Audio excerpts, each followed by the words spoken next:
Hey, everybody. Welcome to Behind the Velvet Rope. Class is in session. Today's topic, it's our very own after-school special. Drugs in the club. Drug dealers specifically. Yes, I'm going to tell you now, they go together. Drug dealers and strippers are like priest and altar boys, cats and dogs. They're hand in hand, and you cannot separate them. Clubs will try for the sake of their liquor license. They're going to try. And yeah, we know who they are. Drug dealers are not smart or subtle. So we know who they are. And if we catch them, yes, they're going to be thrown out. In extreme cases, the cops might even be called. But here's the deal. It's a fact of life in the entertainment industry, especially the adult nightclubs. There are going to be drug dealers. And here's the deal. They think they're under the radar. But most of the time, if we see you making it rain with this girl on stage, we know you're not actually tipping, you're making change, because we know who our drug girls are, too. They're not subtle about that either. Oh, a lot of them like to think they are, though, don't they, Kevin? Oh, they do. They think they're subtle. Between the toes, all that kinds of stuff. Oh, yeah. But here's the deal. I mean, it's a fact of life. And I will say this as somebody who's been in the adult entertainment industry for 35 years, 80% of my dancers I've worked with are not on drugs. That's a myth. That's an urban legend. They're not on drugs. I've worked with more PTA moms and Little League coaches than I have drug addicts. Honestly, I'd say it's actually less than that percentage of that. I'd say it's about a 5% chance. Yeah. I mean, I've only done it for about 10 years. You've done it for 35 years. So I mean, I'm going over decades. Yeah, you've got a little bit further reach on me. And but, here's the deal. I'd say The problem is the percentage of girls that are on drugs are so extreme that they overshadow the girls that are not. Because they're the girl that's going to be a problem every night, and she's going to be confused at closing time and going to get lost about this, and she's going to be, I didn't make any money, but she spent $300 on cocaine. But she's wondering why she's broke. That's the key factor right there, is that we see all the money you make. And if you're coming back to us and saying you didn't make anything, we know you spent it on something else. Exactly. And here's the deal. I mean, it's going to happen in the clubs. And yeah, management and ownership and security, they know who they are. And it's what you know and what you can prove are always two different things. And yes, you can't just throw them all out, because then you'd have an empty building. But again, you got to stay on top of it. And the funny part is the drug dealers think they're subtle. You brought up off air when we were talking about the fanny pack thing. That's like the drug dealer uniform now. Man, I used to have a fanny pack back in the day, bro. Yeah.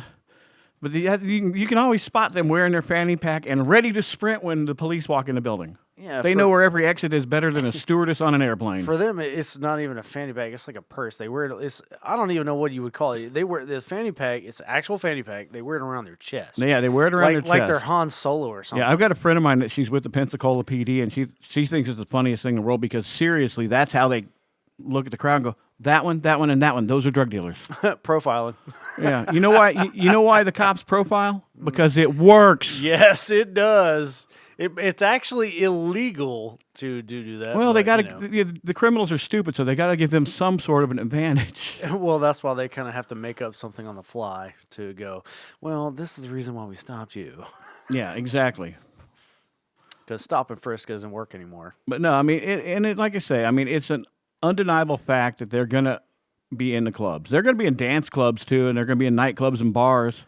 But the drug dealers know they've got a target demographic waiting for them in the bar. Oh, yeah. No, and they're going to try and make friends with the staff. They're going to be buddies with the bartender or the security, or they're going to cozy up to the DJ. They may even tip well. Sometimes. But again, more times than not, they're making change. Or they're trying to get the bartender to point out potential new customers from them among the regulars and people like that. That's why they want to be buddies with the bartender and the DJ and the security.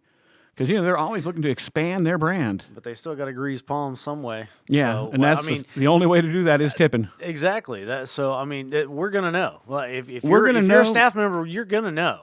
Well, that's the thing, is they think they're under the radar, but everybody knows. Even barfly regulars that hang out all the time can pick the drug dealers out of the room. That's pretty sad, though. And the funny part is it's not us you got to worry about. It's the undercover cops that are in the bar. And you know why they're not busting the drug dealers that they know who they are? Because they're not after the little guy. They're after the big dealer, the distributor. They're like that. The little dude, he's a little fish on a hook. They're following him. Yeah, exactly. They're observing him, building a case. And that's, the way that's going to be. I mean, there's clubs I've worked at where they're like, PD's like, yeah, we know who they are. We just want their boss. Well, I got a question for you, Kevin. So, if you were to rate it on a scale, I mean, it's going to be kind of like a shot in the dark here because there's really no comparison if you would compare like Denver or Las Vegas, where I know you've worked, Yeah. to Pensacola, but you've worked in those bigger cities and now you're here. So what would you say is like a compounding factor like what's the difference? Well, what's the difference on like the drug dealers there and the drug dealers here? What would be a difference? The drug dealers here don't realize Pensacola is a small town. Everybody knows everybody at every bar. If you're in Denver, Vegas, or Los Angeles, the drug dealers, if they're smart, can fly under the radar better because there's so much population there. Even a comparatively smaller market, Port Walton Beach near us, there's so many tourists there, the drug dealers sometimes can stay under the radar, except people that are local go, wow, he's here a lot. He always seems to have a lot of money. Hey, he doesn't have a job. Where did he get the F-150?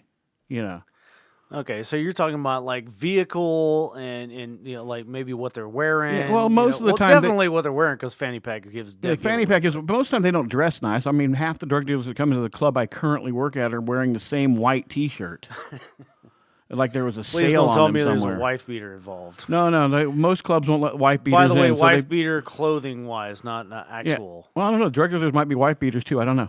But they wear them. They rock them. Of course, if you're in Los Angeles, a wife beater is a Lakers jersey, and that's how you can spot the drug dealer. Hey.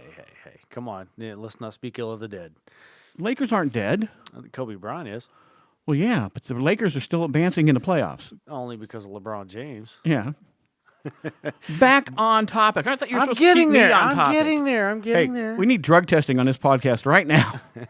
Well, that's because we're having to do Anheuser-Busch. Yeah, well, I do vodka. I'm good to go. So, well, let me ask you another one. Okay. So with the being able to hide out in bigger cities, and everybody knows their name, kind of cheers environment here in a smaller town. Yeah, that makes it harder for the drug dealers to be incognito. So anybody that's coming in that doesn't want to be in that kind of environment, like what are the telltale signs that when you walk into a club for a customer that's never done it? All right, coming if you see a customer in there that you're like, I wonder about that guy, and he's tipping every fifth girl a lot on stage, or just the girls swarm him, that might be him. But the other thing is, the only place in gentlemen's clubs now that don't have cameras are the bathrooms. If you got a guy that has to pee 70 times an hour, he keeps walking into the bathroom, he might be a drug dealer. Okay. All right. And here's the deal. Bigger cities and bigger clubs will have a bathroom attendant because they're trying to curb that action. Talk about worst job in America. His job is to stand in the bathroom and spritz cologne on people. Make sure they wash their hands after their pee.